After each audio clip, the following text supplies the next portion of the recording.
Really excited to bring you guys in to start the public planning process for pool replacement here in Purcell. Tonight we're going to have a presentation from Austin Powers and George Deines, who are our consultants on the replacement project, to cover the details on how we're going to approach the project and the process, and how you guys are going to be involved every step of the way to make sure that we're building something for the community. So, Austin. Thanks, Chris. Thank you guys for coming out. This is an important step in the process to getting Purcell on the right track to figure out where they want to go with their aquatics in the future, and so we really appreciate your input. I'll walk you through a little bit of what we're going to do tonight, and then we'll get some input from you at the end, but we'll start out by introducing ourselves. Like Chris said, my name is Austin Powers. I work with Kimley Horn. We are a national engineering firm. We have 60 offices all over the country, but our office at Urban actually focuses more on aquatics. And so 90% of the aquatic projects we work on, the team is Counsilman Hunsaker out of St. Louis and now Dallas. And George, you can talk a little bit about yourself. Yeah, so I work for Counsilman Hunsaker. We do aquatic facility planning and design. We've been around for about 44 years, and we do planning and design for anything that touches chlorinated water. So we're the folks that actually like the smell of chlorine when we walk into an indoor pool. We do indoor, outdoor, competitive, leisure, and then we team with Kimley Horn on projects like this. So we'll walk through a little bit about the aquatic trends and the common vocabulary used and what we're seeing today in our aquatic facilities as opposed to what we saw even 10 years ago and even back in the 60s and 70s whenever your pool was built. We'll talk through a little bit of show you some example facilities, and then at the end we'll talk about goals and try to get everybody on the same page as far as what you guys want to see in an aquatic facility.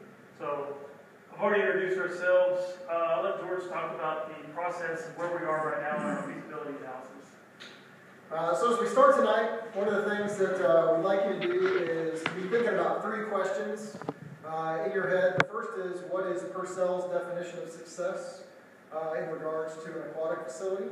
So whether success is attendance-based, whether it's financial-based, whether it's community service-based, whether it's quality of life-based, just be thinking about those differing levels of success.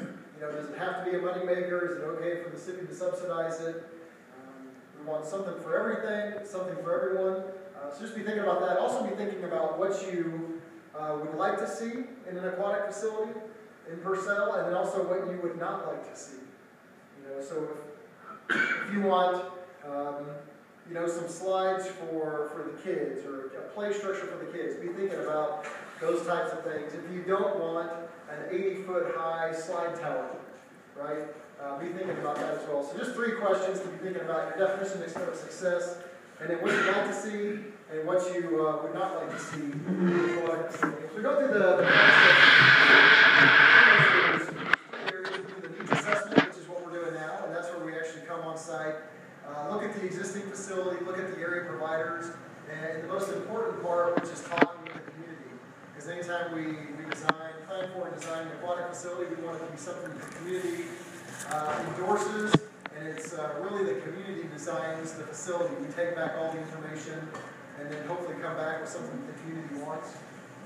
After that, it is when we come back with our program requirements, and so this will be a concept design of what the aquatic facility will look like, and we'll get some feedback and make tweaks and modifications based upon the feedback we receive.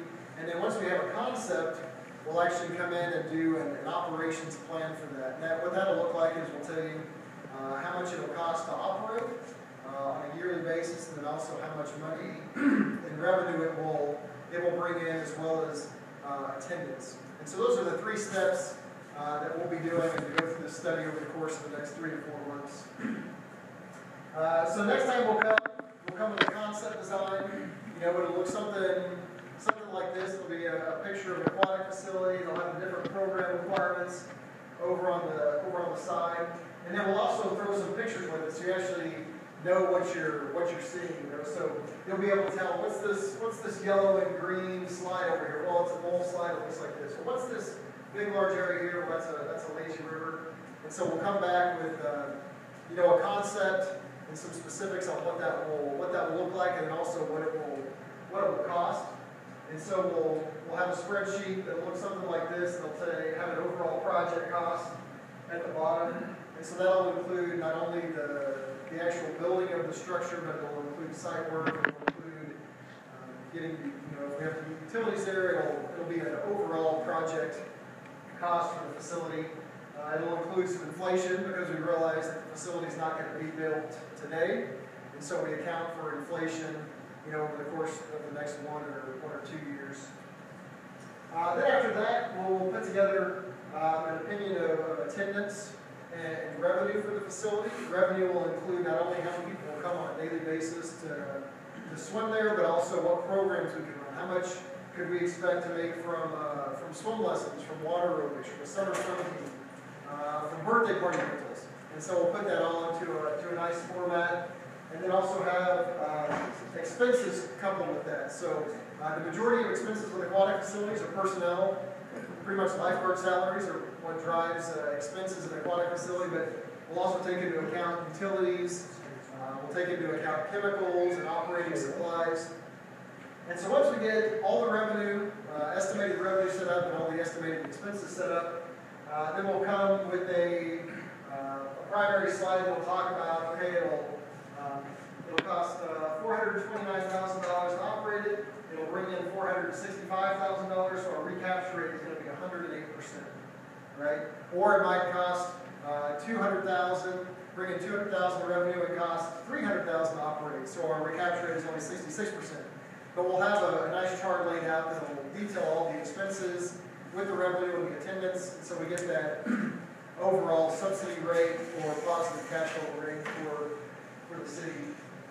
And so one of the things we did yesterday was look at the existing pool. This is pretty much your basic 40-year-old pool. It was built in the 70s. It had a shallow end, it had a deep end, has some diving boards, has a little top pool, right up here. And what we heard from the city staff is that the city could spend $700,000 on this facility, and that still might not be enough to bring it back up to where it's functional and it's not leaking 15 to 30,000 gallons of water on a daily basis. And so when we get to a facility that's 40 years old and it's going to take over, sometimes we even say over $300,000 to $400,000 to fix up, that might be a $300,000 to $400,000 fix for the next 3 to 5 years, and then something else is going to happen, and you're going to reinvest another $200,000 to $300,000, and you're just throwing money at an investment that's already on the downfall. And so typically we will recommend to scratch the old and come in with the new, because you'll bring in a 25 to 30 year solution instead of a 3 to 5 year solution. But that's what we saw with the existing pool. And so that kind of feeds into what we'll talk about next, and that's the different types of user groups that we see with various aquatic programs. And we typically will group them into 4 different categories. That's going to be competitive, recreational, instructional, and then wellness, so fitness and therapy. And those are pretty much the 4 primary uses that we see within aquatic facilities. So anytime we come into a community and design a facility, we want to make sure that we keep these 4 categories in mind, because we do want to build or design something for everyone. And that's the great thing about water, is that water can be a 6-month-old with a mom and a baby, a water baby's swim lesson class, or it can be for the 95-year-old man who still likes to lap swim. Water is multi-generational, and it's good for everybody. So we keep that in mind every time we come and design an aquatic facility. And so what we'll do is just go through some slides just showing the different aquatic amenities. So these are the 3 levels of competitive pools that are out there. You have your basic 6-lane, 25-yard pool, which is the minimum requirement for high school and collegiate level competition. You can have a 25 by 25 meter lap pool, or you can have the Olympic size pool, which is the 50 meter pool. Looking at the various age groups, I talked about water is multi-generational, which you can see from this slide. And, there's various ways that the different generations enjoy features in the aquatic facility. Maybe it's a family water slide, maybe it's a body slide, maybe it's a tube slide that families can ride down together sometimes if it's a double tube ride, which we find are really popular these days. Maybe it's just a body slide that kids can both start at the top on the same one. They can race down to the bottom. But we find that water slides are an integral component of any type of aquatic facility. And then those bigger slides typically come with a height requirement, maybe 42 or 48 inches. And so the little kids, they feel left out, right? They want to be able to ride the slide like their big brother or sister. And so there's a wide variety of top slides that we can incorporate into a design so the little ones don't feel left out. But then you couple that with the teens, and sometimes the teens feel like they get left out. They think, oh, these slides are too boring. I want something that'll really give me a thrill. And so, maybe it's a bowl slide, maybe it's a drop slide where you come flying out, or maybe it's a mat racer where you get on a mat and race down the slope. Andy's Alligator has one of those mat racers just up here in Norman. So you couple that. You got the family slides, the hot slides, and the thrill slides for the teens. You hit all of those different age groups. When we look at actual water space, if we look at square footage of how much water does the facility need, the first thing that we're going to look at is doing a zero beach entry, which is something that the old pool lacks. And so these are things that came in with the water park era in the 1980s when water parks were first getting developed. And in the 90s and early 2000s, the municipal market started picking up on what the water parks were doing. The public sector did exactly what the private sector does, just on a smaller scale.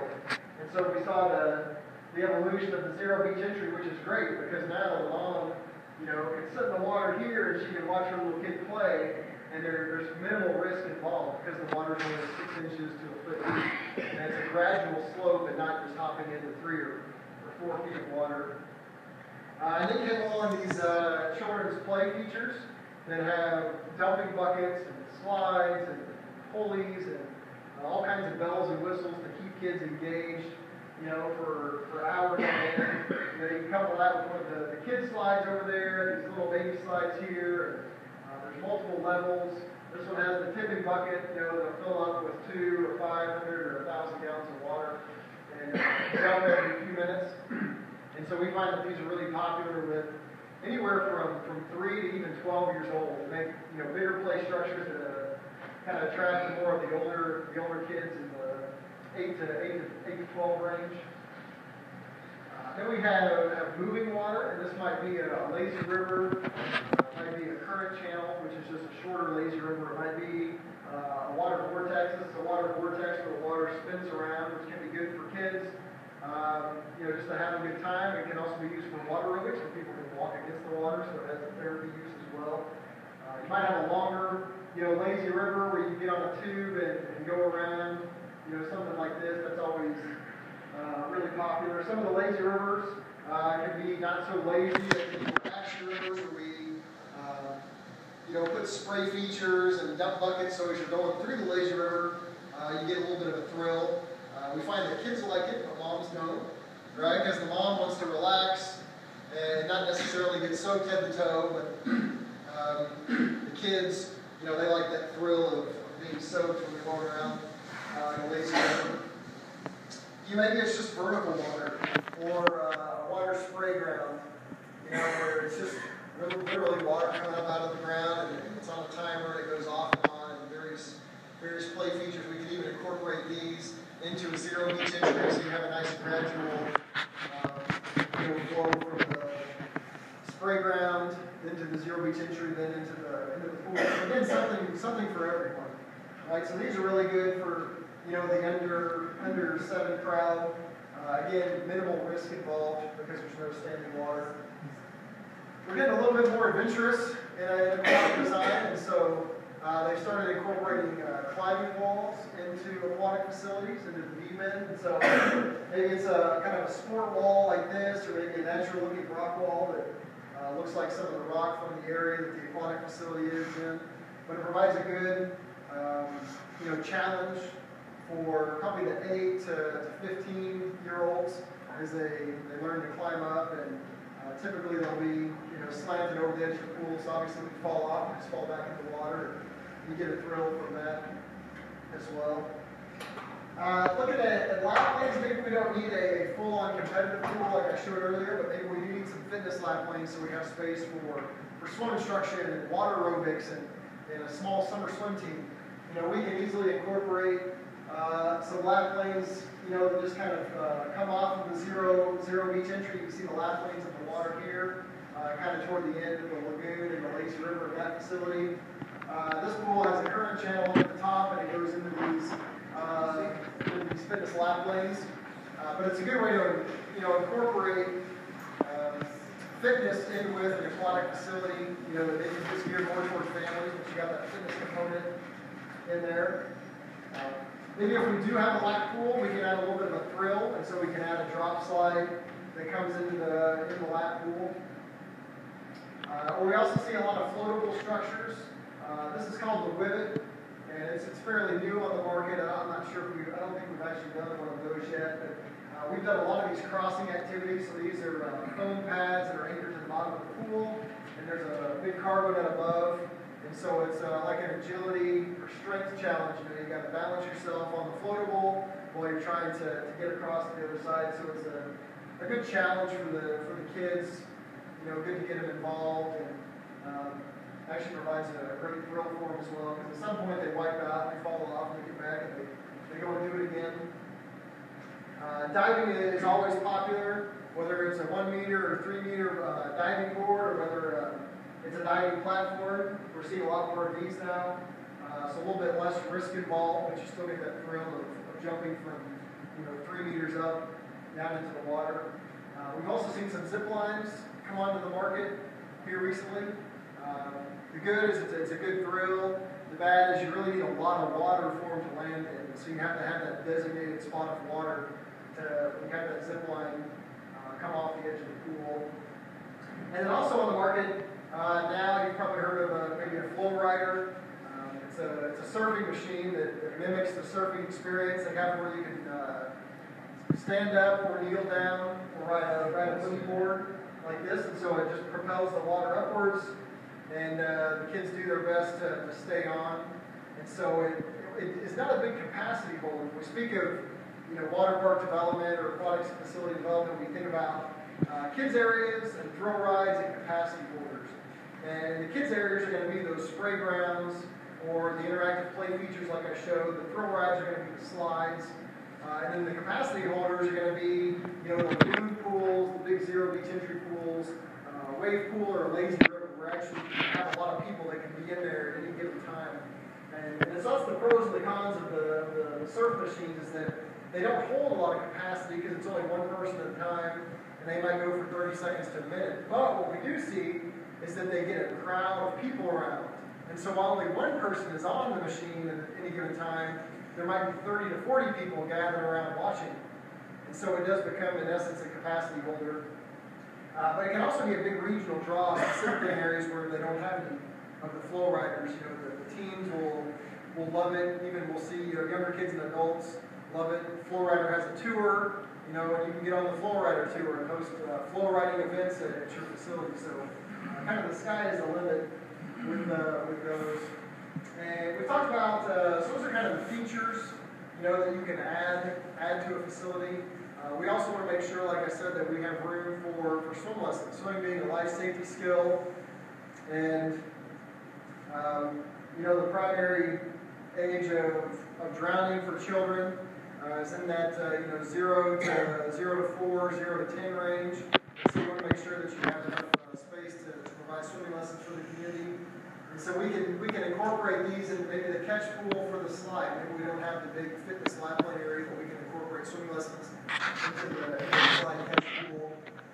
With water fitness, we talked about having those fitness lap lanes and aquatic exercise being on the rise, because the older you get, the easier it is to get in the water. And water is a great fitness opportunity for the young and the old. And so when we see, wellness and therapy requirements, typically it comes down to depth of water and water temperature. That's what divides the competitive folks from everybody else. The competitive folks want deep water, it's really cold, and everybody else wants warm water that's pretty shallow. And so we try to couple that. It's easier on outdoor facilities because the water temp is just going to be 1/10.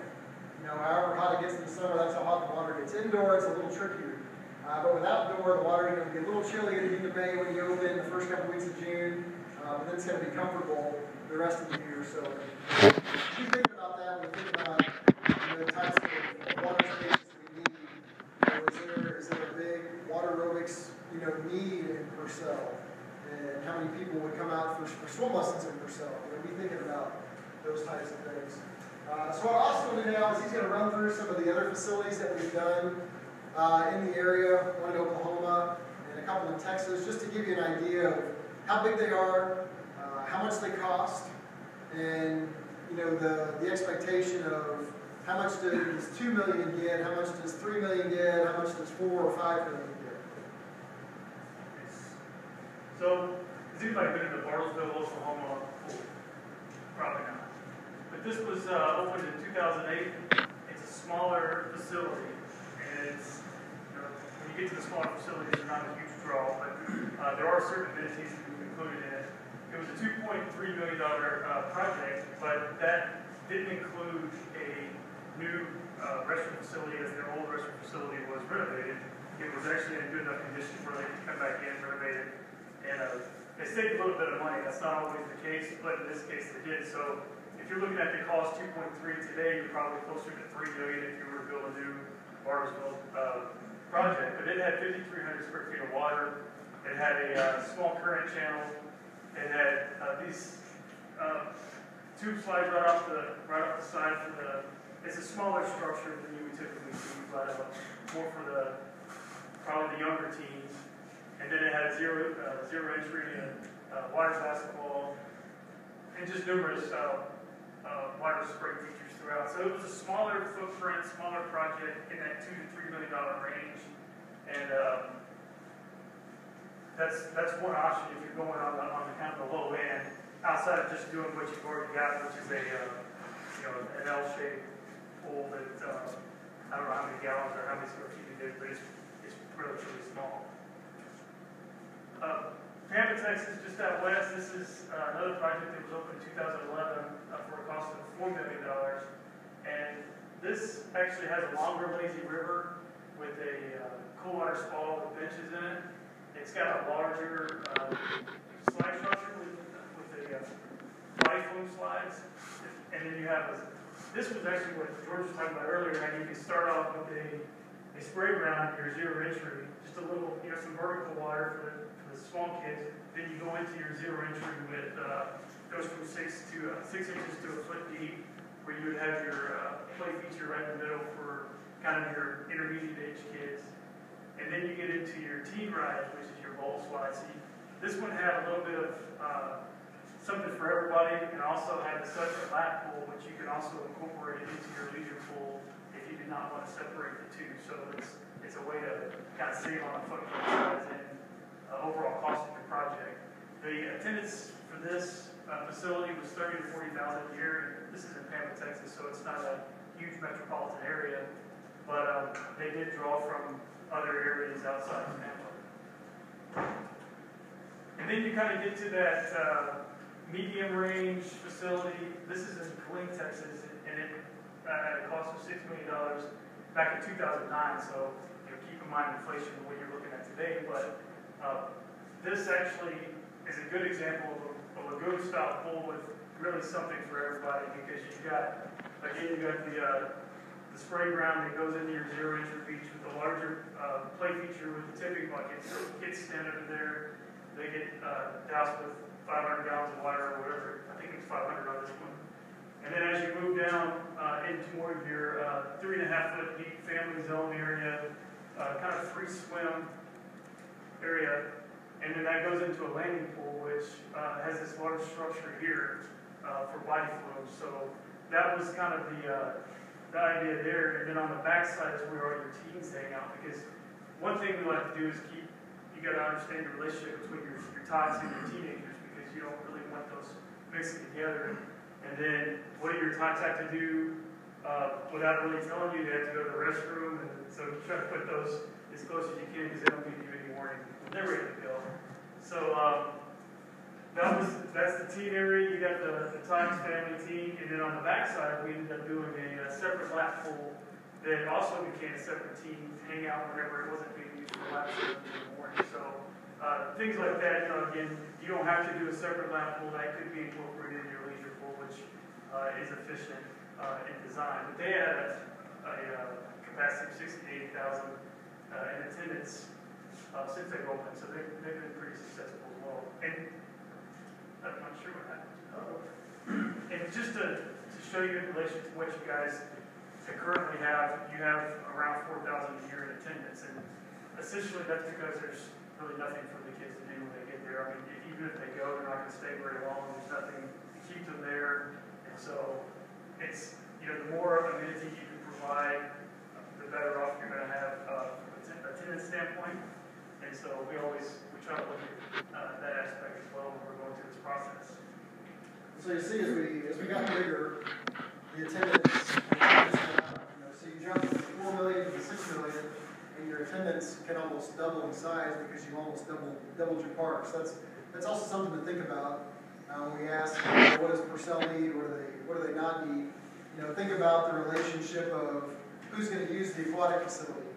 Is it just going to be, you want it just for the small Purcell community, or does it need to be more of a regional draw, right? So the folks that come regionally, they would expect to stay in a facility 4 to 6 hours because they don't come very often. And the folks in Purcell, they might only stay a couple of hours because they can go every day of the week and not have to drive far. Just some more food for thought.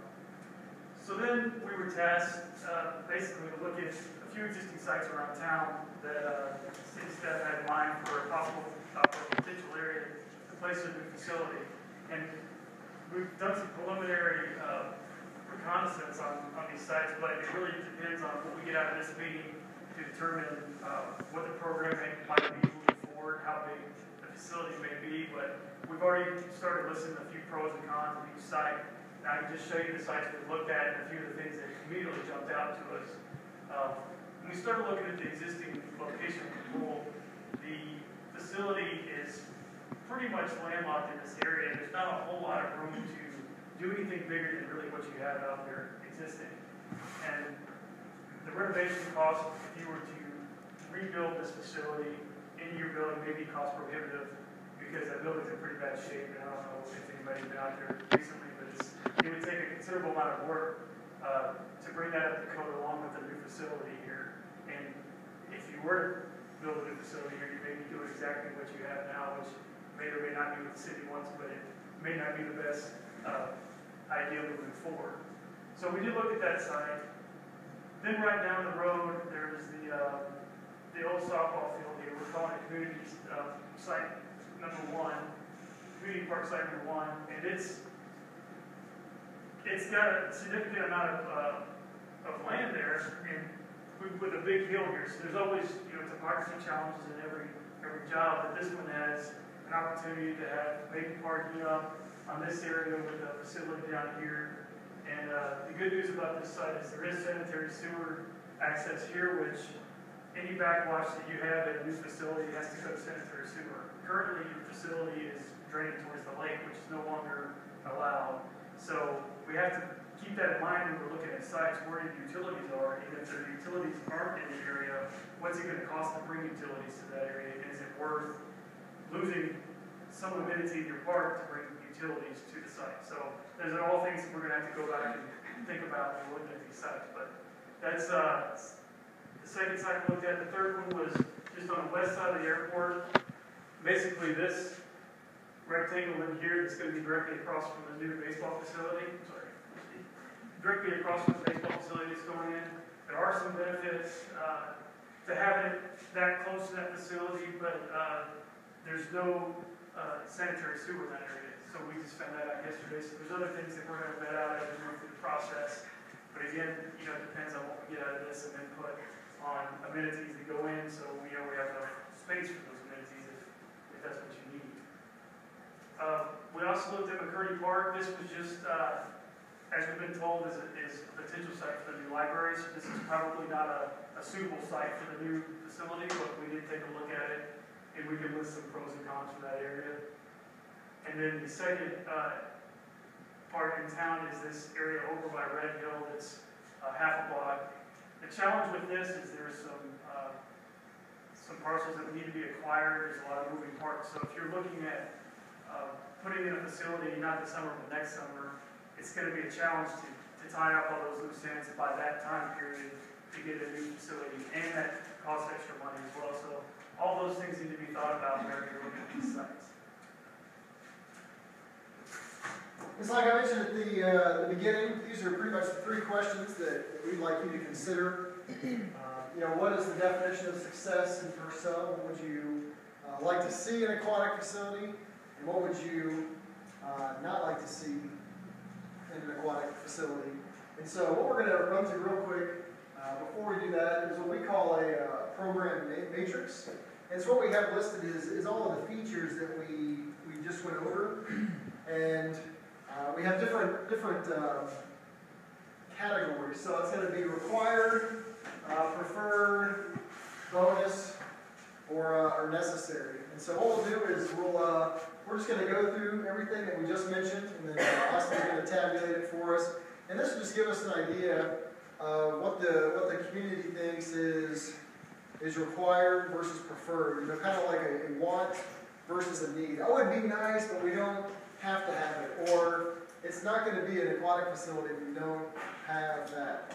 And so what we'll do is just run through and pretty much ask required and preferred on each of these. And if we can just get a show of hands of how many like it, is required or preferred, then that'll help us out. So the first is the fitness lap lanes. Maybe not a full competition pool, so required. I think that's required.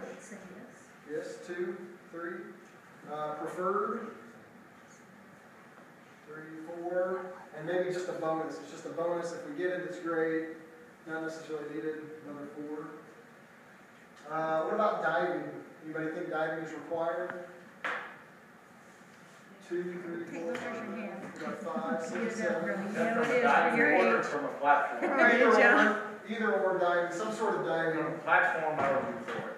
Okay. A diving board, I will not be for it. Okay. Let's go with platform. Platform. We'll say platform. So platform required. Johnny, I don't think. Killing me, dude.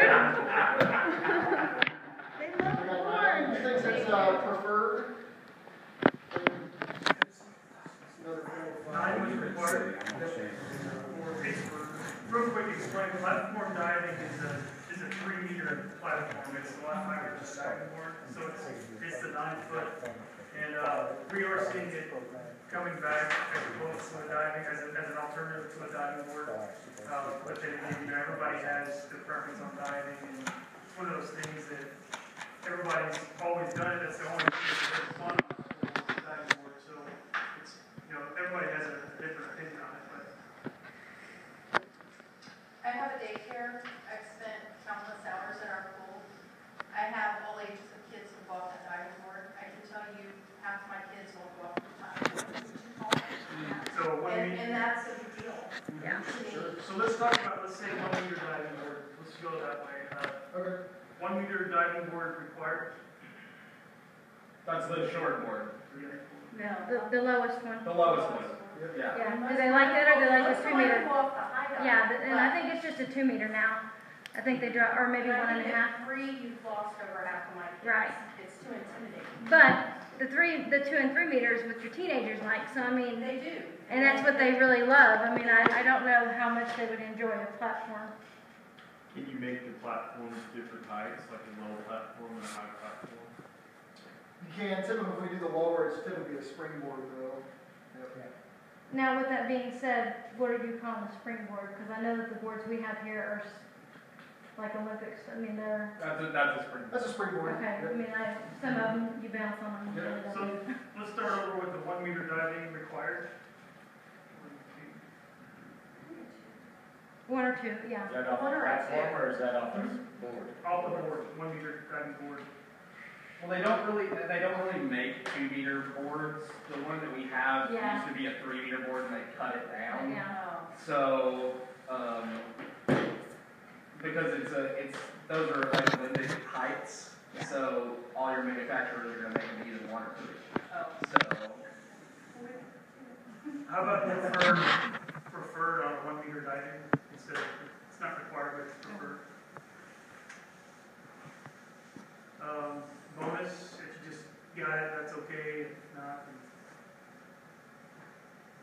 How about unnecessary? One, a new one. All right, we'll go back to the platform, the 3-meter platform as opposed to a 2-meter dive board. So required for the 3-meter platform. 4 and 5. And then, necessary, or is that? No, it's preferred, next to Preferred, sorry. 1. And then bonus, consider grade for that. Another 4. for How that. about unnecessary? It's an important question.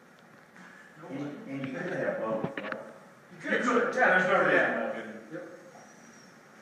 But you'd also need to have some restrictions on how young a child is jumping off boards. No, Yeah. they have to be able to swim proficiently without a life jacket and goggles right now, and they do a great job. And the lifeguards do a very good job of doing that. All right, 0 beach entry. Anybody think that's required? Pretty much everything. Yep. That's a good answer. We would do it anyway, probably. Does anybody think it's unnecessary to have a 0 entry? Good answer. It's pretty much the standard. Well, now, would it be 0 entry all the way around, or just a section? Typically just a section. Okay. Yep, and then it'll go into deep water. Right. Just a gradual trend Right. deep water. It goes down to how deep? It can go down to however deep. Typically, in a leisure pool, we would do 3.5 to 4 feet. And if you were to do a deep well, it would be a separate body because just the slope to get to a deeper well takes a lot of space. So you would do a separate 8-foot. Yeah, that's a good picture. So this one, it starts here, goes down to 3.5 to 4 feet of water. And then the deep part, this is an entirely separate pool that has the deep part for the climbing wall and the slides that drop in there. Yeah, but it's a nice gradual transition all the way down.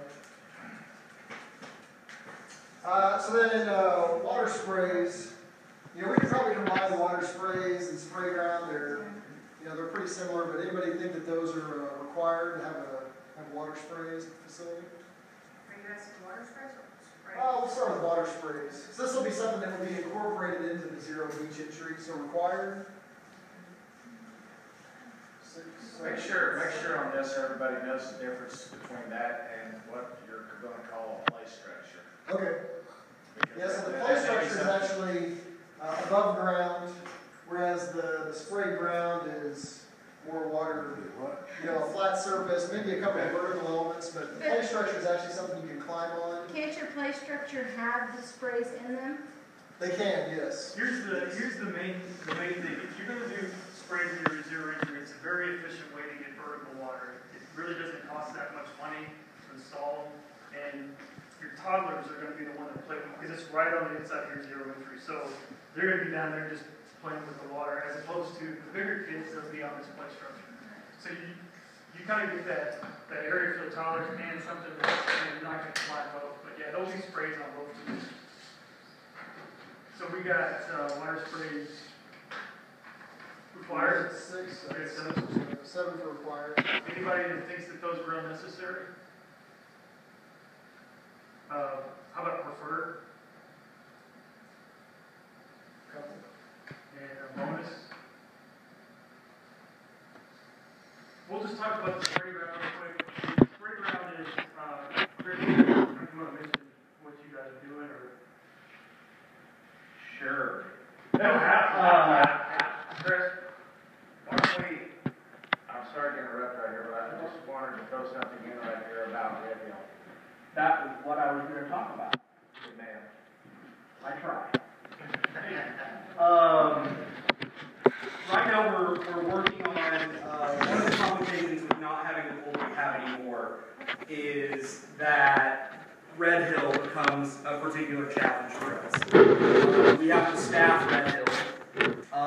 which is going to be really difficult to do without the big pool. To get the staff to go up there and sit for 8 hours a day, and just there at Red Hill, I can promise you I'm not going to have any applicants for that job. On top of that, Red Hill generates practically no revenue for us. We charge $1 to get in, and I think our average daily revenue for the last year was like $4 or something. So we're not generating revenue in that facility. So we've explored the option of replacing the Red Hill pool with a pass-through splash pad, which would be a flat surface splash pad with some play features that would be open and available for a longer season. A lot of Oklahoma cities were open until Halloween because the weather was nice, and it wouldn't require us to staff it. It wouldn't be recirculating. It would just be fresh water in and dumped straight to waste. And so we wouldn't have any chemical costs, and it would be free. So, which would be a great benefit to our lower income residents, and it would still be in a fantastic location at Red Hill for the young parents that want to use it. It would still be quiet, and instead of being enclosed in the fence that it would be in now, we would just re-fence in the park as it stands, and the whole park would be available to anybody that was there. So parents could sit under a tree, they could, we could put some playground equipment in there, which is part of the plan, and have that. And so it would really open up that whole park area and revitalize it for aquatics. And so the question becomes, if the city is going to put a spray down, they need it incorporated into this facility. So that's why we bring that up, because we don't want to duplicate features, though we will have some type of sprays involved with either the water sprays or the interactive play structure. But so that being said, water spray ground, if anybody think that that's required for the new pool, how about preferred? Might be preferred to have just a flat deck area with sprays for kids. How about bonus? Unnecessary? It'd be a bonus, but if you've got the zero And if you guys don't mind, does anybody have any questions or comments on the Red Hill thing while it's fresh in your minds? Is there a bathroom facility in there? Yes. There is. If you want to call it that. If you want to call it that. Yes. There is a bathroom facility there, and as part of it, it will either be completely renovated or replaced.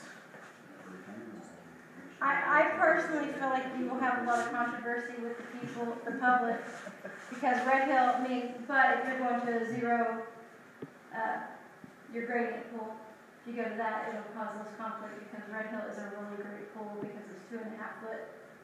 So with your little kids, it's a good place for them to learn how to swim for your little bitty ones. That's just my experience, but if you're going to have a gradient pool,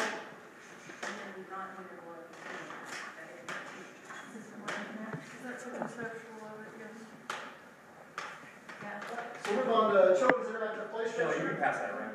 Yes. Anybody think that's required? Yes. Children's interactive play structure?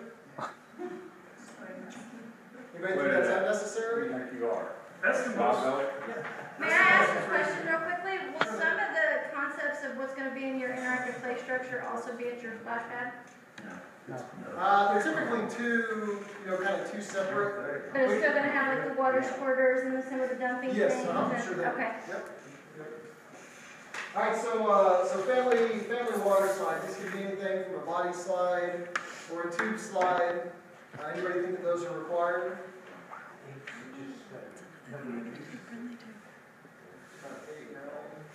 Anybody think it's preferred? think it's unnecessary? Bonus? Bonus? Keep moving up downward. That's all right. What about kitty slides? Who thinks those are required? So 9. What about preferred, not absolutely necessary? Unnecessary? Bonus? That's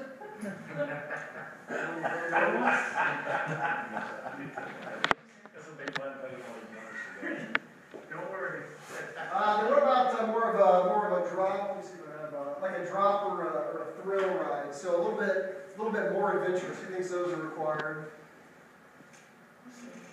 I think it would be And awesome. to explain a drop slide, because I know a couple of you kind of looked at the screen like, what is that? A drop slide is very similar to like a regular slide, except you fall out of it 5 or 6, 10 feet above the water, and then you fall down to the... Instead of coming right Are out, you considering a bowl slide like that, or is that going to be somewhere else in here? No, we would, I'd incorporate the bowl slide into that drop. The kind of the thrill slides. Yeah. Yeah. All right, so required again. Virtual areas. Thank you. What about preferred? Then unnecessary. Bonus. 1. What about water Mayor gets to basketball? be the first one to go down. That's usually how it works out. There won't be any water in it. City though. manager. Before we go, yeah. I don't know, though, I probably bounce pretty good. What about water basketball and volleyball? This is something we see is popular in a lagoon-style pool. Put a water basketball goal on the side of the pool, and kids can shoot it up. Required, preferred.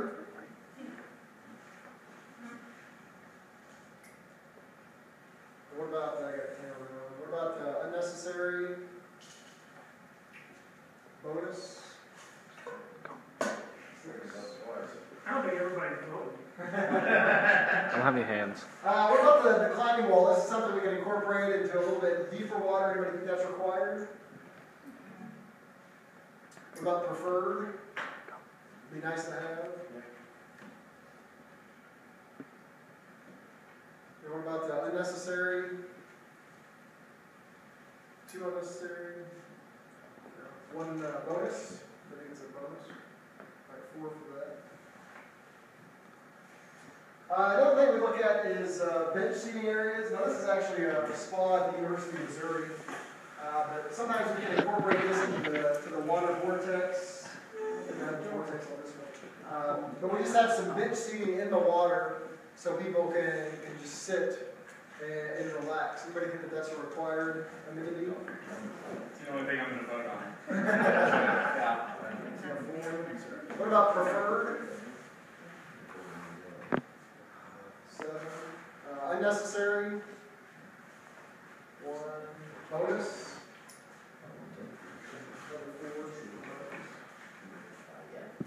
All right, we're almost done. Zip line required. Preferred. 2, 3. Got 3 of them. Unnecessary. 1. I just see injury. Personally, I would love to do it, but I mean, Bonus. putting enough people together, you see injury. So 10 on bonus. How about a crossing activity? This is something we can even do if we incorporate those fitness lap lanes. This is something that we can have going across the fitness lap lanes at various times of the day. Or it's something that you can do, have a certain section of a lagoon pool kind of marked off in the crossing. Everybody think that's required? 3, 4. What about preferred? 5. And then unnecessary? Bonus? Another 5 on that. How about lazy river? Who thinks that's required?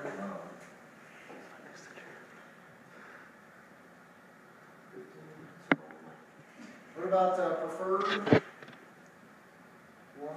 Unnecessary?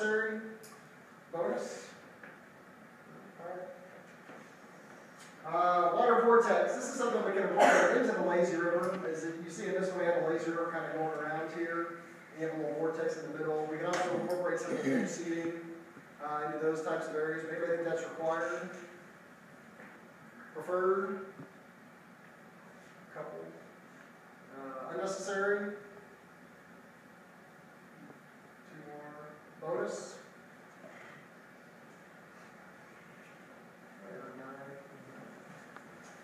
What about a separate kiddie pool? I don't think I mentioned this earlier, but this is going to be something.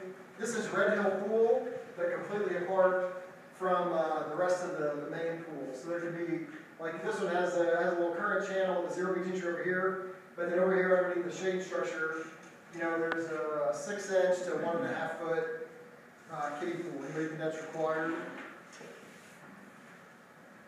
4. Preferred. Unnecessary. 4, 5. And then what about a bonus? 4 more. We're down to 2 more. Wave pool. Anybody thinks a wave pool is required? One likes to. Not 2 hands. Yeah. Two for the wave pool. What about preferred? 6. Unnecessary?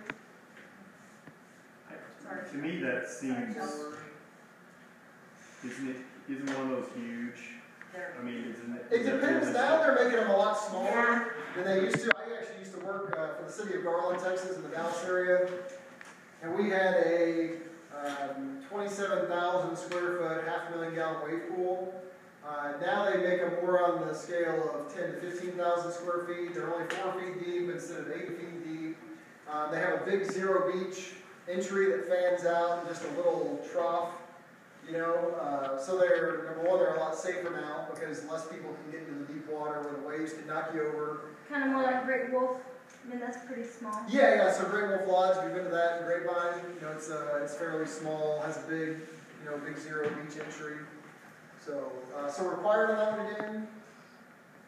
So we have 1, 2, preferred. 6. What about unnecessary? We have a couple. And then bonus. 4 or 5 on bonus. What about the surf machine? Anybody think that's required? It's required, huh? 8, 9. So we got 9 on that. Preferred. 4. You can't get away from a hand floating. Anybody think it's unnecessary? Anybody think a flow-rider or surf machine is unnecessary? What about a bonus? You know, if you get one, go for it. You got 1 on that. All right, great. Well, thanks for trucking along with us through that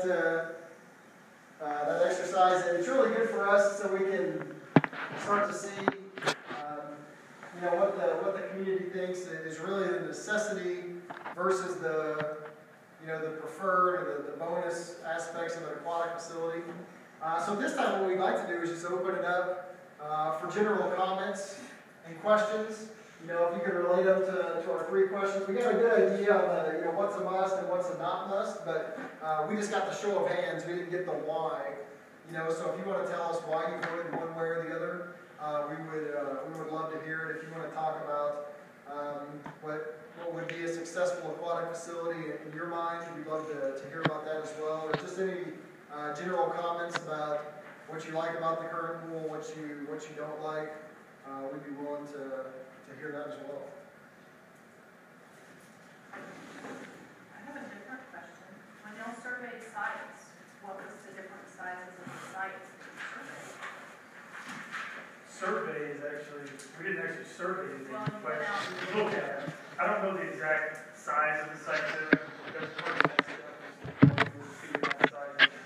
But they're all adequate size to do an aquatic center of, you know, in this range of what we're talking about. So without actually knowing the exact acreage that we're talking about, but you know, they're all seem to be adequate so far. But that's kind of the next step. We go back and we figure out what is it that we're putting together that you guys gave us today. We're going to see does it fit on any of the sites that we were showing here we looked at. So think the largest site when we looked at it was actually the old softball field. It's large. The area, this, can you go to that slide? The community park site 2, right across from the base, it is actually bigger as far as acreage.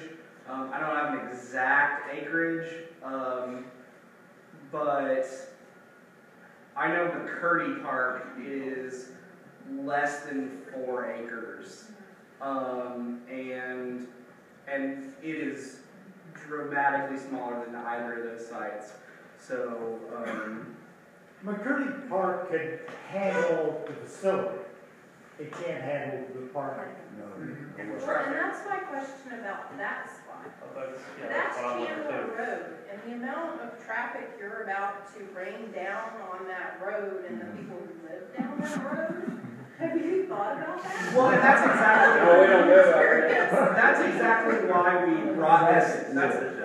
That's exactly why we brought this to you guys. Is we can go through as a city government and look at sites and say, okay, this will work. It's the right size. It's in an okay location. We can get the things we need there. And they can look at it from an outside set of eyes and say, well, it's going to be, it's a great location. It's going to drive the right amount of tourist traffic. It's accessible. But you're going to be able to say it's a problem for the neighborhood, or McCurdy Park's going to be too congested. And that's why we picked the best sites that were available to us and brought them to you guys to get your feedback, to tell us the direction you want us to go. Where the money spent would be buying land was the other thing. And are there any height issues because you're near the airport? Yeah. There, yes and no. There are height restrictions, but we fall underneath that. Essentially, and I can actually show a picture. Yeah, I think so, but it depends how close you are. Essentially, we can't build anywhere. We can't build anywhere. We have a 75-foot height restriction, 200 feet on each side of the center of the runway, which that's what it looks like. So 200 feet from so this is 200 feet here, this line on the taxiway, and then I believe so probably right about the fence line is 200 feet on the other side. So we'd be okay anywhere that we have set as a site. Wouldn't you be able to feed off the sewer and water that's going to be at the baseball field? No. They have septic. Oh, okay. It's too costly to put in a lift station out at the new softball and baseball field. It's just an astronomical amount, so there'll be 2 septic systems running, the same as the county barn. It's also on septic. So you would incur the cost of bringing that across to that location, and that was Which would be a significant amount of the budget. So. One of the good things about either one of the sites out there is that there are multiple roads that come there. Not everybody has to come down one road to and from. And they can come, and it's Really, we do. Well, there's going to be drawbacks to every site that you presented, so really you have to look at the least. So my question is, the softball, is that outside city limits? No. Yes, it is. I don't think it the was. softball's inside. Okay, it's county property. I don't know if it's inside or outside city limits. What do you mean by like the baseball softball complex, or? Yes. Or McCurdy. You're asking about the new field? The new one, they're asking about this, by the way. The location of the baseball softball complex that's going in, is that not in city limits? Yes, I don't think so. Because I thought it was. I'm pretty sure it is. I don't know, we haven't been. And then that addition. Right on the edge. Yeah, the addition, like Horse Avenue, I think. Some are in, some are out. Wasn't that county property where you got it? It is county property, Lakesville County, yes, but it's right on the edge of everything. There's an addition on the north side and on the south side. No, the west side. What's the name Thornton's Landing is out there. Yeah, that's outside. Is that outside or inside? Outside. But it's not near that far. No. No, I was trying to determine where. Yeah, yeah. It's right on the edge. What about Lions Park? What are we gonna do with it? That's a good question. Lions Park, I'm talking about Lions Park. Yes, sir. Location for the swim pool? Location. Actually, that would be a really good spot. Location. Lions Club Park is not on the table. It's a little complicated. It's not ours. It's the county's property. Yes. And I'm a Lion. And the future of Lions Club Park is up in the air right now. With the new complex coming in, I know they're actually coming next week to talk with us about the future of Lions Club Park. It could have a future as it exists now, or it could transition. And the reason we didn't include it is because the future is so murky. Okay, there. that's fine. It's not settled, in other words. Yeah. Okay, thank you.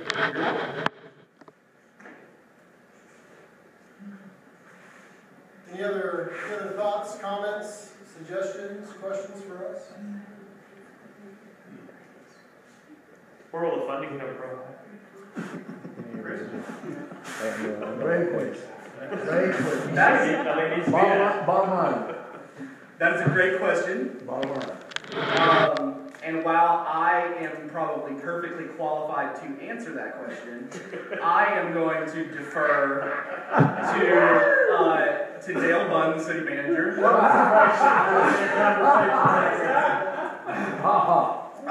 How are we going to pay for it? Okay. Good question. There are, we'll probably go to a vote of the people on this sort of the size of the project.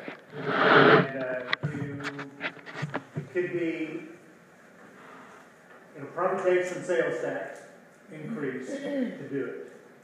To give you an idea and some insight into sales tax, what it generates, a 1 cent sales tax currently generates for the city of Purcell about $1 million a year. A half cent, of course, $500,000. $500,000 over 10 years is $5 million. That pays for a $4 million project when you figure the interest and all the other fees that are involved in those sort of finances. So, or you can do a project that might, usually these are paid off over a 10-year period. They can go up 15, 20 years. But let's give you some ideas, I guess, on financing. There are some cash reserves we could go into, but we just assume we've got plenty of other good projects that the council and I and staff are interested in doing that beautify the community too.